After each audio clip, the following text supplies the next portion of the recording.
Hello and welcome. It's a talk that explores a concept called the 0 hour of the spirit. It's almost a mythological narrative, but it tries to connect with our daily lives in a very direct way. Why does the source insist there are two types of spirits with completely different origins?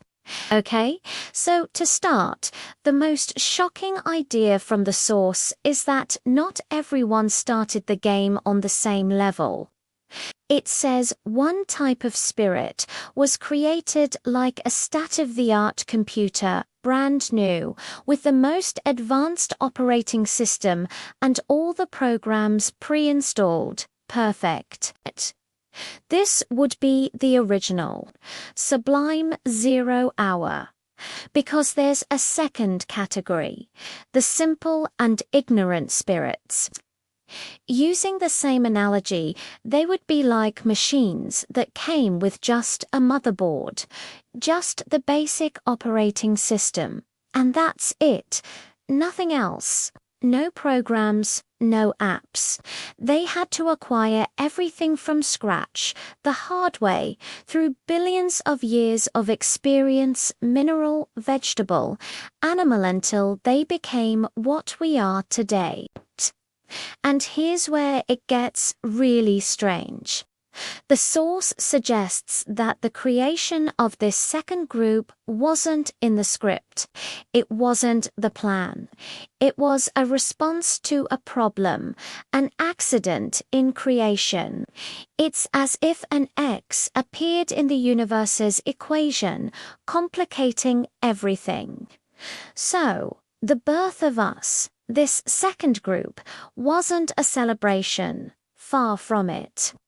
It was a necessity, a kind of cosmic damage control. And this distinction is the key to understanding everything else.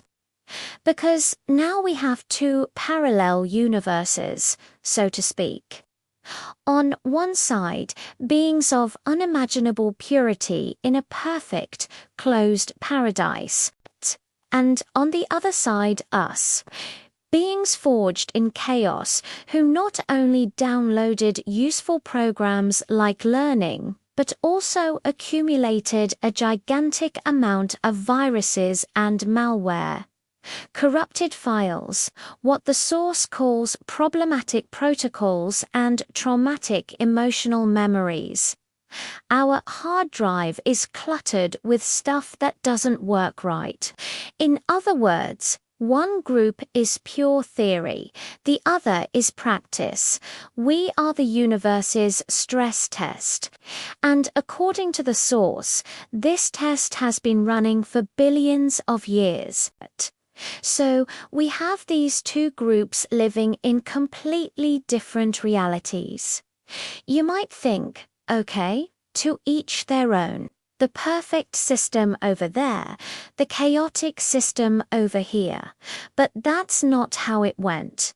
This is where the universal crisis begins. The source says that the continuous pulse of our consciousness laden with suffering, fear, and anger, what they call extreme stress. This energy started generating a vibration so dissonant that it leaked. It wasn't contained within our plane of existence. The text uses some very strong language here. It says we tainted the electrons and breached all quantum shields. It sounds like science fiction, but it's a powerful metaphor for a concrete idea. The source is saying that the energy of our collective suffering is so intense that it acts like a kind of radiation, an emotional radiation. And this radiation started leaking from our server and corrupting the structure of other realities. The junk from our system started infecting the cloud that everyone shares. So the crisis stopped being just our problem and became universal. The infection born in our chaos began to affect the pure spirits in their paradise. And here comes the great paradox of the story. The excessive purity of these beings became their greatest vulnerability. How so? They have no antibodies. They don't have, as the source says, the poison within themselves to create the antidote. Chaos and negativity are completely foreign to them. Their operating system is so clean that it has no antivirus because it never needed one. It's like putting a Formula One car in a mud race. It's perfect for the asphalt, but useless when conditions change. Their perfection was conditional. When the environment was contaminated, that perfection proved fragile. So what the text is saying is that the entire universe reached a dead end, an inflection point. There's a powerful quote that says, "Going down is not an option, and staying at the bottom of the pit is also unbearable. The only way out is up." The crucial point is that this realization doesn't come from a divine decree, from a top-down order. It's a conclusion drawn from the facts. The universe itself, as a system, has reached its operational limit. The server is about to crash. Change is no longer an option.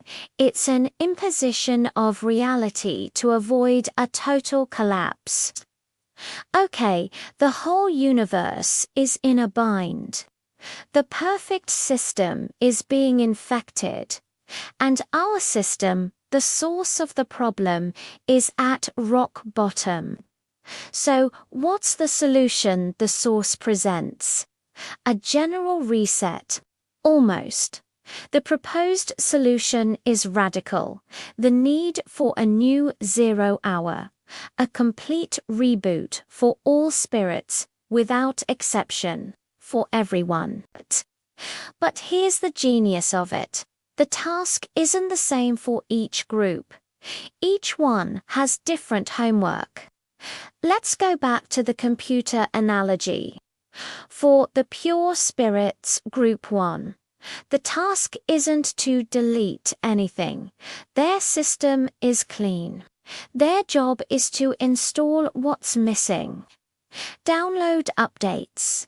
Exactly, they need to download and integrate the programs they don't have. Practical wisdom, protocols for dealing with disorder, the so-called cunning that only comes from experience. They need to evolve from what the source calls useless purity to useful wisdom. But they need our antivirus, the one we created through our suffering. And for us, Group 2, the impure, problematic, traumatized ones. What's our task? I imagine it's the opposite. Exactly. Before we can install anything new, we need to do a heavy-duty cleanup, uninstall the junk. The source doesn't mince words. It talks about mental garbage, shitty protocols, the burden of our own past. It's very direct. Our first mission is to empty the trash, run the antivirus, defragment the disk. It's a deep internal cleansing before any upgrade. This turns the whole notion of perfection on its head, right? Because the group that was perfect proves to be unprepared, and the imperfect group, carrying all the junk, is also the one that developed the tools to deal with it. The flaw is the origin of the solution. The poison is the basis of the antidote. The solution to the universal crisis isn't in paradise. It lies precisely with those who lived the problem firsthand. Okay, doing this internal cleanup and deleting shitty protocols sounds great in theory. But how? How do you do it in practice? Do we just sit and wish for our traumas to disappear? No. The source points to a capacity we have that it calls the organizing self. It's our ability to manage our own inner world, just like a person operates a computer. So it's like we finally discover we have the admin password to our own system. That's the idea. For a long time, we've acted like guest users with no permission to change anything. The source argues that we have the power to open our internal file explorer. Look at the folders, memories, impulses, traumas, and consciously decide, okay, this file is corrupted. I'm going to work on it. This other one is a useless program that just hogs resources. To the trash. The source even tries to connect this to science, mentioning epigenetics. It's an attempt to anchor this philosophical idea in something more tangible. Epigenetics says our experiences and thoughts can influence which genes are turned on or off. The source uses this to say that the organizing self, through inner discourse and intention, can give commands to our body and psyche. The system administrator can rewrite parts of the source code. So we are not prisoners of our biology or our past. The idea is that we're not. We can reconfigure ourselves. This means evolution stops being just a slow biological process and becomes something conscious, deliberate, and fast.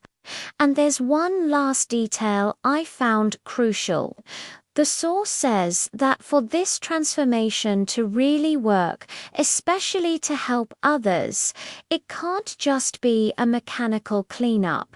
It's not enough to optimize. It needs to be packaged, that's the word, by a vibration of decency and dignity. It's a moral elevation. The new operating system needs to run on a solid ethical foundation. It makes perfect sense. There's no point in having the world's fastest computer to run malicious programs. Exactly, the human being is presented as this paradoxical creature, the source of the problem, but also the only species that can create and implement the solution. The responsibility is immense, and the process is urgent. The system can't hold on for much longer. We started with the idea of two classes of spirits. Two operating systems, one sterile and perfect, the other forged in chaos. We saw how the malware from this chaos leaked and infected the entire system, creating a universal crisis. And finally, we arrived at the proposed solution, a new 0 hour, a reboot for everyone with very different tasks. The pure need to learn from our mess, installing the wisdom born from imperfection, and we, the imperfect, must first cleanse ourselves of our burden, do the great internal cleanup. It's quite a narrative. It places us at the center of a cosmic drama, not as victims, but as protagonists who hold the key to the solution. It suggests that each of us is the administrator of our own inner universe, with the ability to decide what stays and what goes. If we had to start this internal cleanup today, right now, what would be the first file we'd choose to open and analyze in our own system? What is that heavy old folder we know is slowing everything down?